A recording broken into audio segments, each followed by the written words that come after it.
Haleluya. Shalom saudara yang dikasih dalam Tuhan. Puji Tuhan. Kita bersyukur karena kita ada di hari terakhir dalam minggu berjalan ini. Kita bersyukur buat kasih setia Tuhan. Kita bersyukur buat pertolongan Tuhan. Sebab Ebenezer sampai di sini Tuhan menyertai kita. Tuhan tolong kita, Tuhan pelihara kita sampai dengan saat ini. Itu sebabnya patutlah kita mengucap syukur buat hari yang baru yang Tuhan Yesus anugerahkan buat kehidupan setiap kita. Saudara yang dikasih dalam Tuhan, melalui program Bible and Coffee ini saya juga kembali mengajak setiap umat Tuhan yang sudah diberkati melalui program ini, saya ajak untuk jadi berkat.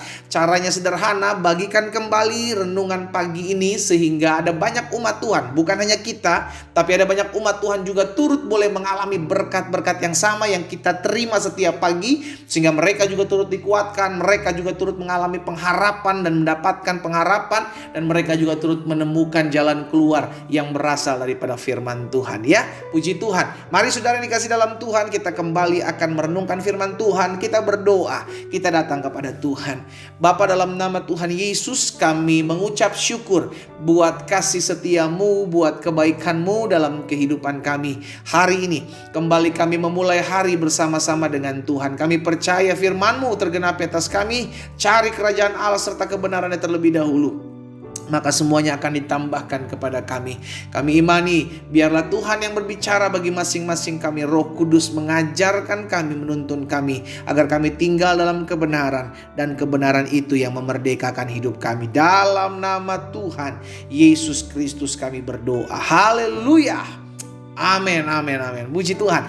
Nah, saudara yang dikasih dalam Tuhan, di dalam Mazmur pasalnya yang ke-8, Mazmur pasalnya yang ke-8 ayatnya yang ketiga, firman Tuhan bilang begini, dari mulut bayi-bayi, saudaraku perhatikan, dan anak-anak yang menyusu telah kau letakkan dasar kekuatan karena lawanmu, untuk membungkamkan musuh dan pendendam. Dari mana? Mulut bayi-bayi, mulut anak-anak yang menyusu telah kau letakkan dasar kekuatan. Jadi saudara yang dikasih dalam Tuhan, kita sebagai anak-anak Tuhan itu punya kuasa yang Tuhan taruh di dalam mulut kita, dalam lidah kita, dalam ucapan kita. Sama-sama bilang sama saya, ada kuasa dalam perkataan saya. Amin. Itu sebabnya saya mengajak setiap kita hati-hati dalam kita memperkatakan sesuatu. Jangan memperkatakan sesuatu yang tidak mau engkau alami dalam kehidupanmu. Tetapi justru sebaliknya, mulailah memperkatakan apa yang kau inginkan terjadi dalam hidupmu. Dimulai dari perkataan. Karena ada kuasa dalam setiap perkataan kita, saudara dikasih dalam Tuhan.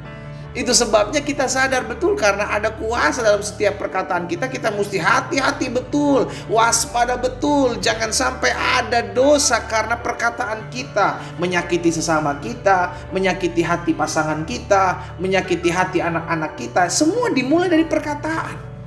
Iya kan? Orang kecewa sama Tuhan dimulai dari perkataan sesamanya.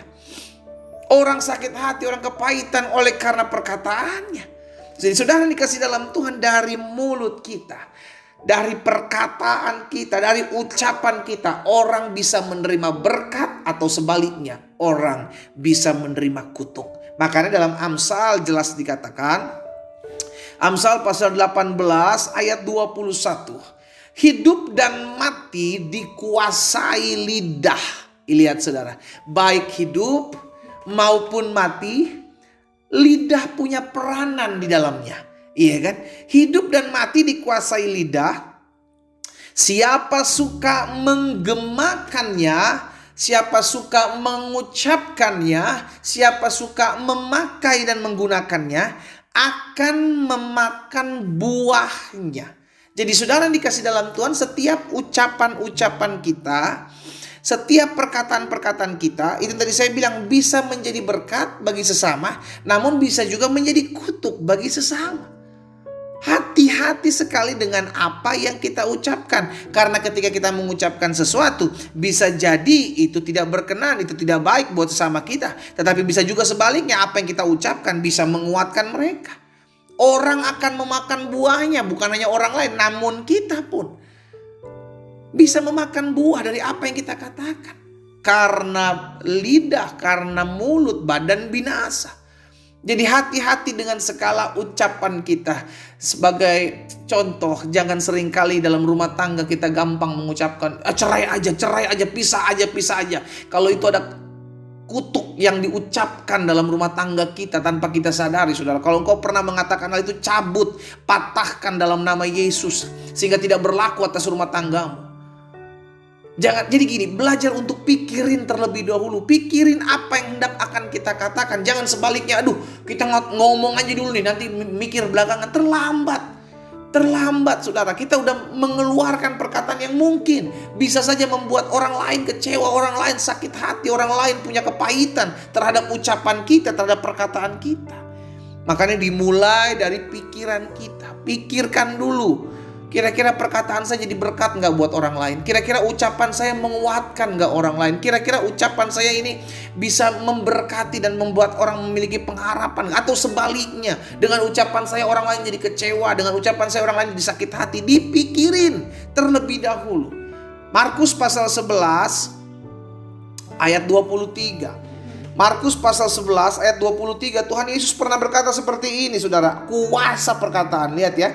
Markus 11 ayat 23. Aku berkata kepadamu, Tuhan Yesus menyampaikan kepada murid-muridnya juga kepada saudara dan saya hari ini, sesungguhnya barang siapa berkata, lihat saudara, berkata, mengucapkan kepada gunung ini, beranjaklah dan tercampaklah ke dalam laut.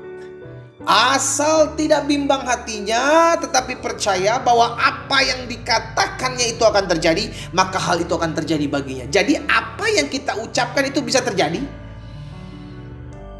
ketika kita mulai percaya. Amin. Jadi bayangkan seberapa dahsyatnya kuasa perkataan. Itu sebabnya hari ini saya mau setiap kali saudara bangun pagi ucapkan, Tuhan, aku hidup mempermuliakan nama Tuhan.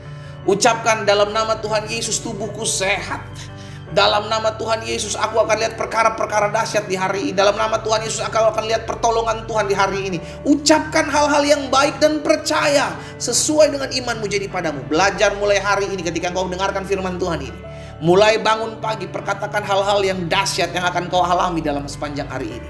Amin. Ingat, ada perkuasa dalam perkataan kita. Kita berdoa, kita datang kepada Tuhan. Bapa, di dalam nama Tuhan Yesus, kami mengucap syukur buat anugerah Tuhan dalam hidup kami yang terus memampukan kami untuk mengerti akan kebenaran.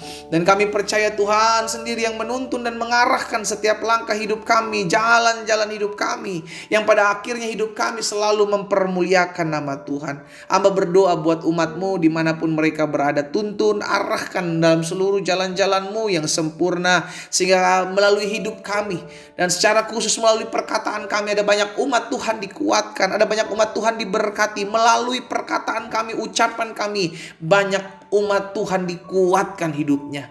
Hamba berdoa ya Tuhan, urapi mulut setiap kami umat-Mu yang pada hari ini mendengarkan firman-Mu. Kami percaya urapan Tuhan, kuasa Tuhan, Tuhan taruh dalam lidah, bibir, mulut, hati kami. Dalam nama Yesus.